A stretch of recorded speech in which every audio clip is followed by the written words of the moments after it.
नमस्कार, मी Rajratna Jondhale. Top news मराठीमध्ये आपलं स्वागत. लोकसभा निवडणुकीसाठी भाजपाने 2 टप्प्यात उमेदवारांची यादी जाहीर केली असून या यादीत सातारच्या उदयनराजे भोसले यांचं नाव जाहीर न झाल्यानं त्यांचे समर्थक चांगलेच आक्रमक झालेत.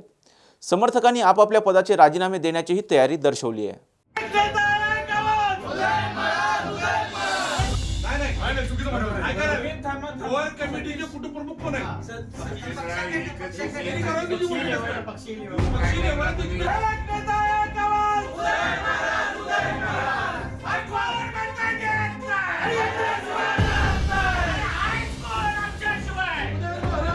मगाशी सगळ्यांच्या भावना तीव्र होत्या म्हणजे असं की औरंगजेबानं शिवाजी महाराजांची जी अवस्था केली की तिसऱ्या लाईनीत उभं केलं आणि त्यांची अवहेलना केली, तशा पद्धतीनं भाजपनं आज उदयन महाराजांची अवस्था केलेली आहे. आज तिसरी यादी जाहीर होणार आहे, तर यांच्या नावाची अजून घोषणा केलेली नाही.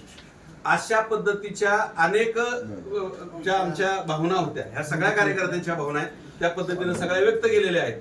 जर उद्या भविष्यात ह्यांनी जर आज त्यांनी जर उमेदवारी जाहीर केली नाही तर उद्या सगळे उदयन महाराजांचे जेवढे जिल्ह्यातले कार्यकर्ते असतील, जेवढे पदाधिकारी असतील,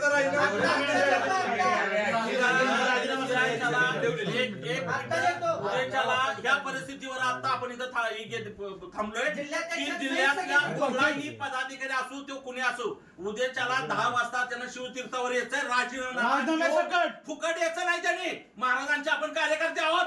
तिकीट मागायला आपण काही भिकारी नाही. याच्याकडं काय कारण नाही तिकीट मागायची कुणाला. आज फक्त महाराजांच्या नावाखाली ते 21 वर्ष मतदान घेतात ते, आणि आज 13व्या वर्षाला तिकीट मागायची वेळ येते. ही निर्लज्जपणाचा कळस घातलेला आहे. आजपासून तिकीट मागणं नाही. आम्ही स्वतः तिकीट आहे. महाराज हे आमचा मतदार आहेत आणि आम्ही त्यांचे मतदार आहोत आणि ते आमचे नेते आहेत. जगाच्या पाठीवर कुठं असं लिहिलंय का बघा तुम्ही. आज कुठल्या वंशजाला, आज तुम्ही मागच्या इलेक्शनचं पण बघा, महाराजांच्या मुळे तिकीट ह्या लोकांना मिळाली. आज महाराज जिथं जातात तिथं महाराजांच्या मागे पब्लिक असतं. सातारा जिल्ह्यात ना प्रत्येक ठिकाणी भावना अशी आहे की महाराजांना इतक्या दिवस ठेवलंच, त्यांना तिकीट द्यासाठी मागणी करावी लागते. हे किती मोठं दुर्दैव आहे. तुम्ही मला एक सांगा, परवा एक तिथं कुठं मिटिंग झाली, तिथं एक कुठला तर नेता म्हणतो महाराजांचं नाव घेत नाही. अरे तुला खांद्यावर हात टेकून निवडून आणला त्यांनी आणि तू त्याचं नाव घेत नाही. कुठल्याही सभेमध्ये महाराजांचं नाव घेतलं का कुणी सांगा? घेतलं का? एकच खासदार होतील म्हणून कुणी नाव घेतलं का? आज सांगा मला, आजच्या ह्या घडीपर्यंत फक्त म्हणतात की नाही आम्ही मागतो, आम्ही करतो. काय करताय तुम्ही? आजपर्यंत आवाज काढणं तुम्ही मिटिंग होऊन सांगितलं का? कुठल्या सभेला सांगितलं का? कुठल्या बातमीला दिसतंय का की आज भाजपच्या किंवा कुठल्याही पक्षाच्या की येऊन तिथं स्टेजवर सांगितलं की आमचा एकच खासदार असेल, फक्त उदयन महाराज असेल, ह्याच्या व्यतिरिक्त दुसरा कुठला खासदार नसेल. आज कोणाची ताकद झाली का सांगायची सातारा जिल्ह्यात? का नाही सांगत? तुम्हाला फक्त म्हातारा महाराज पाहिजे का? ऐका, उद्या चालणार नाही गोष्ट. झाल्या नाहीत, उमेदवारी जर जाहीर झाली नाही तर भाजपचे महाराजांना मानणारे सगळे जिल्ह्यातले पदाधिकारी देणारच आहे. द्यावेच लागेल त्यांना, द्यावंच लागेल. आत्ताच्या घडीला ही तयारी आज पूर्ण झालेली आहे. उद्या सकाळी 10-10:30 वाजता सर्व कार्यकर्ते आपल्या शिवतीर्थावर पोहण्या. त्याच्यापेक्षा काय मला म्हणायचंय, जिल्हा कोर कमिटी काय एक शब्द बोलून झाली नाही ना, म्हणून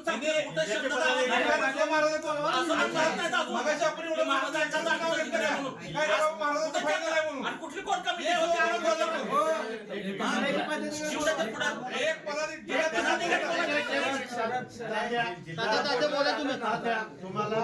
आज जेवढ्या साताऱ्यात सभा झाल्या बीजेपी कडनं, त्या बीजेपी मध्ये महाराजांचं स्पष्ट नाव का घेत नाहीये? किंवा छत्रपती म्हणून आमचे खासदार छत्रपती उदयनराजे हेच असणार बीजेपी कडनं, का सांगत नाहीये?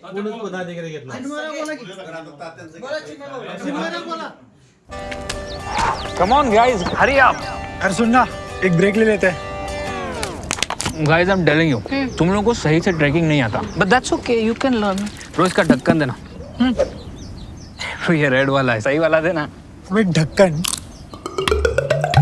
पहले तो सही पानी पीना.